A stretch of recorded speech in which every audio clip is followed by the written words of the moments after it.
প্রিয় শিক্ষার্থীবৃন্দ, তোমাদের কলাবাড়ি অনলাইন স্কুলে স্বাগতম। আমি মোহাম্মদ সেলিম রেজা, সহকারী শিক্ষক, ভৌত বিজ্ঞান, কালিয়াগঞ্জ।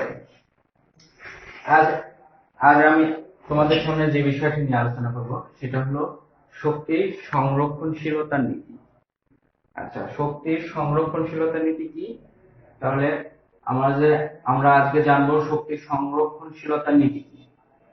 তাহলে শক্তির সংরক্ষণশীলতার নীতিটা হলো শক্তির সৃষ্টি বা বিনাশ নেই। শক্তি কেবল এক রূপ থেকে এক বা একাধিক রূপে পরিবর্তিত হতে পারে। মহাবিশ্বের মোট শক্তির পরিমাণ নির্দিষ্ট ও অপরিবর্তনীয়। এটাই হলো শক্তির সংরক্ষণশীল নীতি। তাহলে দেখি শক্তির সংরক্ষণশীলতা নীতি কি। শক্তির সংরক্ষণশীলতা নীতি। শক্তির সৃষ্টি বা ধ্বংস নেই। শক্তির সৃষ্টি বা বিনাশ নেই।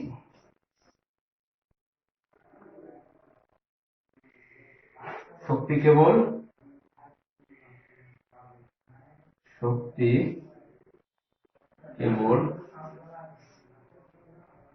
এক রূপ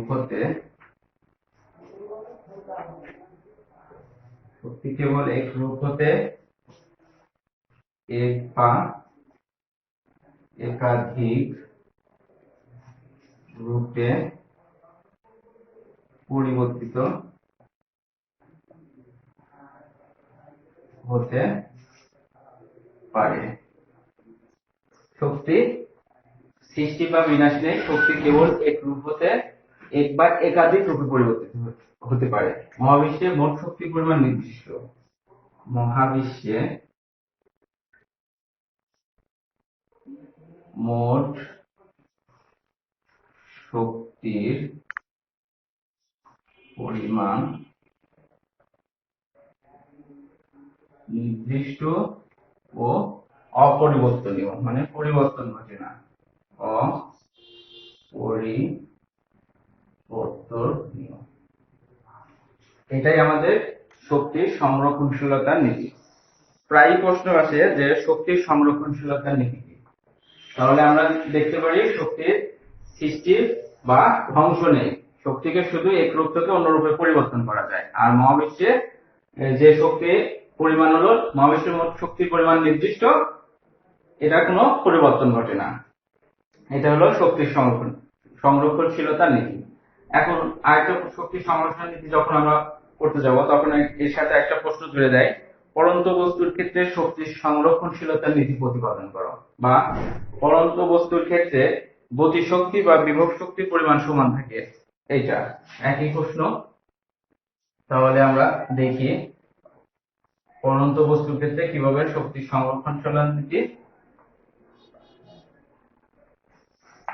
তাহলে আমরা দেখতে পারি প্রশ্নটা কি। প্রশ্ন হবে, যদি প্রশ্ন এইভাবে করে, প্রশ্ন কি, পরন্ত বস্তুর ক্ষেত্রে শক্তির সংরক্ষণশীলতা নীতি।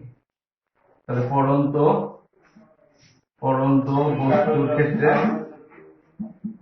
বস্তুর ক্ষেত্রে শক্তির সংরক্ষণশীলতার নীতি প্রমাণ করো।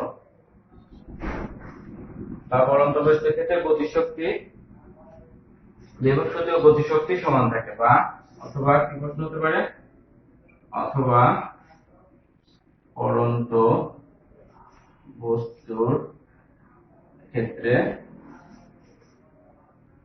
বিভব শক্তি ও গতিশক্তি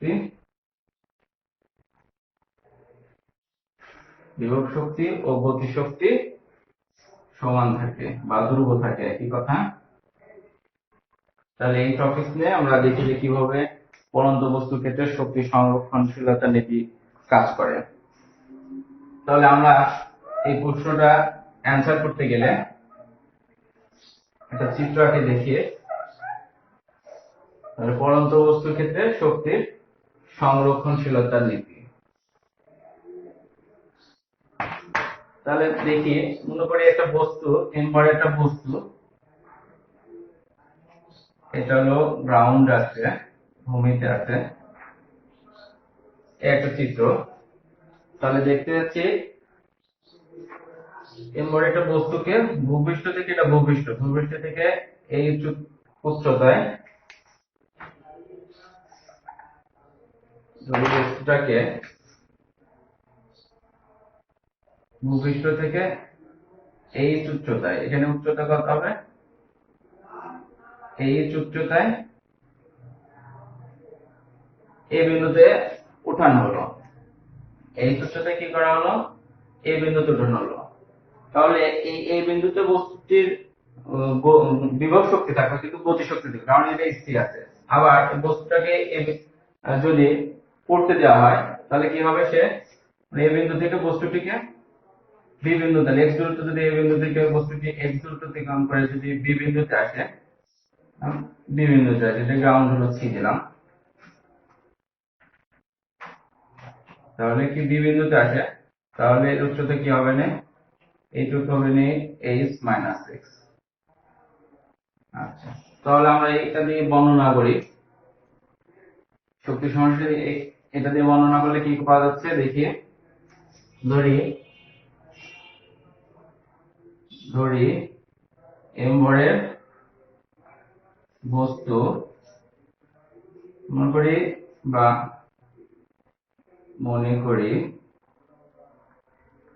মনে করি এম ভরের বস্তুকে ভূপৃষ্ঠ হতে এই উচ্চতায় এ বিন্দুতে উঠানো হলো।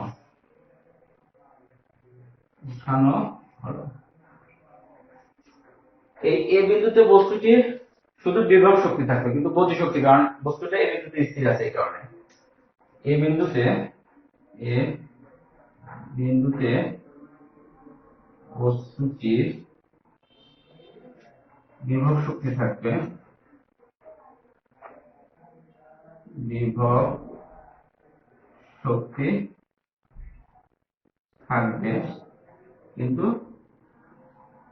কিন্তু গতি শক্তি থাকবে না, এখন আবার যদি এই বিন্দুতে স্থির আছে, বিভব শক্তি থাকবে, কিন্তু গতি শক্তি থাকবে না। এখন বস্তুকে এই বিন্দু থেকে যখন বি বিন্দুতে আনা হয়, তখন এর গতি শক্তি বৃদ্ধি পাবে, কিন্তু গতি শক্তি বৃদ্ধি পাওয়ার সাথে সাথে বিভব শক্তি কমতে থাকবে। এখন যদি এখন বস্তুটিকে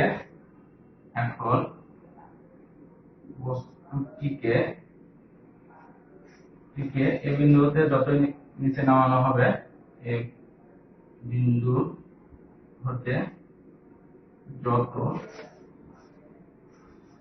নিচে নামানো হবে, ততই গতি শক্তি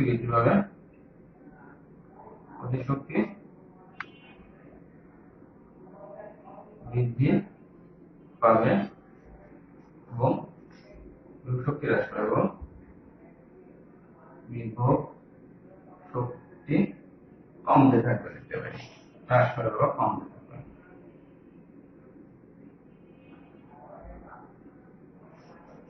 তাহলে আমরা দেখি, এই লেখার পর আমরা এবার দেখি কিভাবে কমতে থাকবে। তাহলে আমরা দেখি এই বিন্দুতে বস্তুটির বিভব শক্তিটা কি ছিল।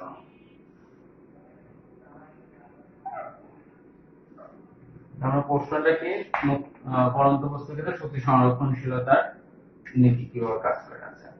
তাহলে দেখি এই বিন্দুতে বস্তুটির বিভব শক্তি, বিভব শক্তিকে পোটেনশিয়াল অফ এনার্জি দ্বারা প্রকাশ করার জন্য ইপি সমান এম জি এইচ। এটা পেলাম। এই বিন্দুতে বস্তুটির বিভব শক্তি পেলাম, potential of energy M G H পেলাম। যেহেতু এই বিন্দু স্থির আছে, তাহলে এই বিন্দুতে গতি শক্তি হবে কি, এই বিন্দুতে বস্তুটির গতি শক্তি লেখা যায় কাইনেটিক অফ এনার্জি ইকে সমান কি 0। সেটা এখানে কোনো গতি শক্তি নেই, বস্তুটা স্থির আছে। তাহলে সুতরাং কি লেখা যাবে, এই বিন্দুতে বস্তুটির মোট শক্তি কি হবে, মোট শক্তি ই সমান কি হবে, ইপি প্লাস ইকে, যেহেতু বিভব শক্তি আর গতি শক্তির সমষ্টি। তাহলে মোট শক্তি কি আমরা হলো এম জি এইচ পেয়েছি, গতি শক্তি 0, তাহলে এম জি এইচ। এটা হলো এই বিন্দুতে মোট শক্তি পেলাম। এখন লিখতে পারি, এটা তোমরা তুলে নাও। এখন যদি বস্তুটিকে এই বিন্দু হতে এক্স দূরত্বে বি বিন্দুতে আনা হয়, এখন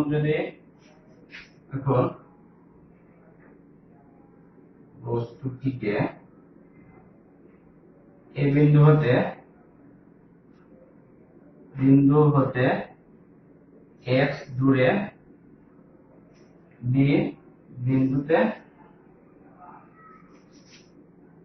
আনা হলো।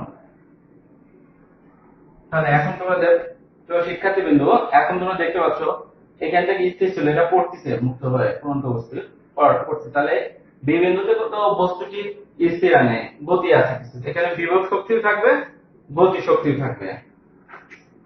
তাহলে বি বিন্দুতে বিভব শক্তি ও গতি শক্তি বিদ্যমান থাকবে।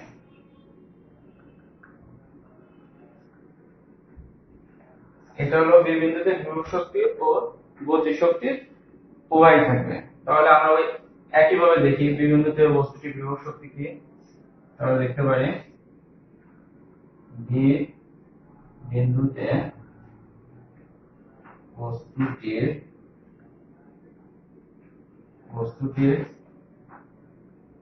বিভব শক্তি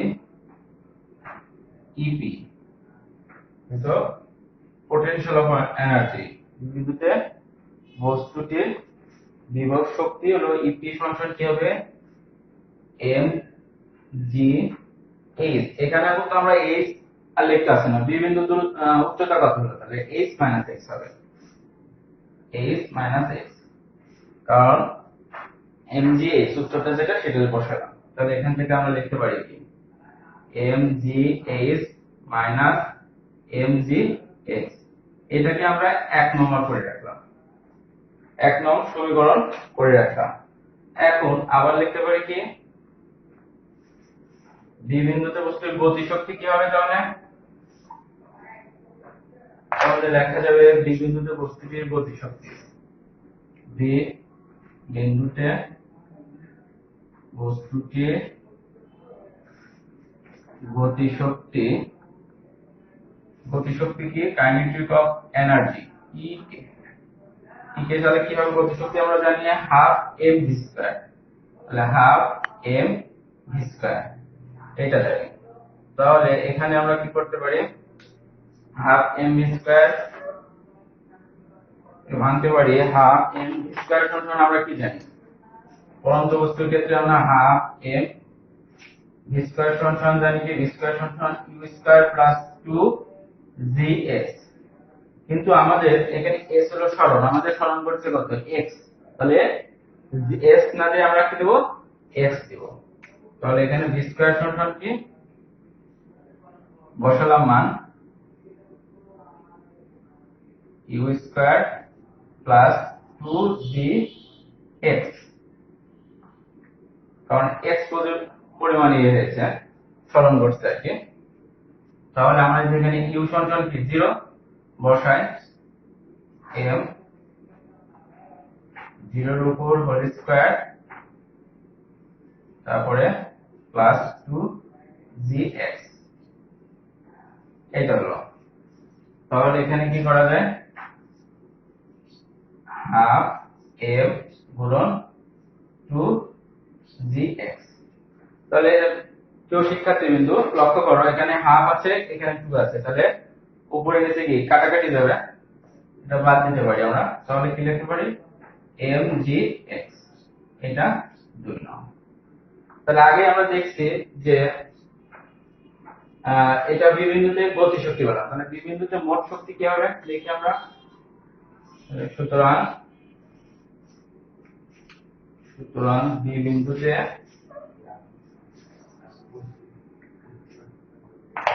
বিন্দুতে মোট শক্তি হবে, বিন্দুতে মোট শক্তি কি পাচ্ছে, মোট শক্তিকে ই দ্বারা প্রকাশ করা, ই মানে মোট শক্তি হলো kinetic of energy and potential of energy, তাহলে এর সমষ্টি, তাহলে ইপি প্লাস ইকে।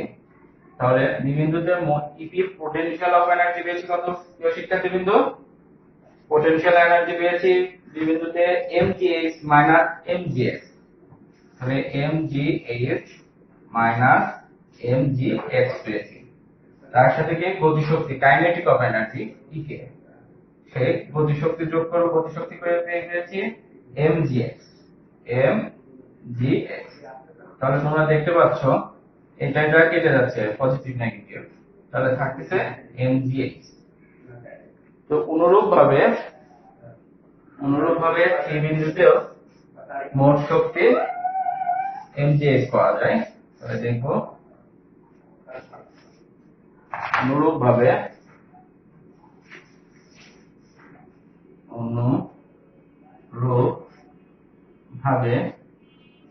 সি বিন্দুতে মোট শক্তি কি পাওয়া যাবে, মোট শক্তি সমান mgh দেখানো যায়, মোট শক্তি mgh দেখানো যায়। এটা তোমরা এভাবে লেখার পর এটাই, তাহলে সব ক্ষেত্রে কি পাচ্ছি, শক্তি সংরক্ষণশীলতা নীতি মেনে চলে। তাহলে প্রশ্ন আমরা লিখতে পারি, অতএব বলা যায় যে পরন্ত বস্তুর ক্ষেত্রে শক্তি সংরক্ষণশীলতা মেনে চলে, পরন্ত বস্তু শক্তি সংরক্ষণশীল। সুতরাং বলা যায় যে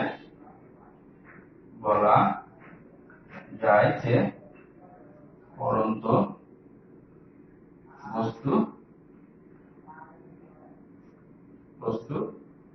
শক্তির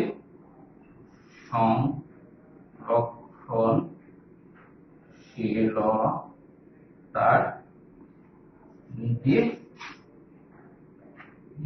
মেনে চলে। বা কি বলা যায়, আবার কি আরেকটা যদি প্রশ্ন আসে যে মূলত বস্তুর ক্ষেত্রে গতিশক্তি ও বিভব শক্তির পরিমাণ সমান থাকে, সেটাও আমরা দেখতে পাচ্ছি, গতিশক্তি ও বিভব শক্তির পরিমাণ সমান। আজকে এই পর্যন্তই। প্রিয় শিক্ষার্থীবৃন্দ, তোমাদের করোনাকালীন সময় অনলাইন স্কুলে আবারও স্বাগত। আজকে এই পর্যন্তই শক্তি সংরক্ষণ নীতি নিয়ে আলোচনা করলাম। আগামী ক্লাসে অন্য কোনো বিষয় নিয়ে আমরা তোমাদের সামনে দেবো। আসসালামু আলাইকুম।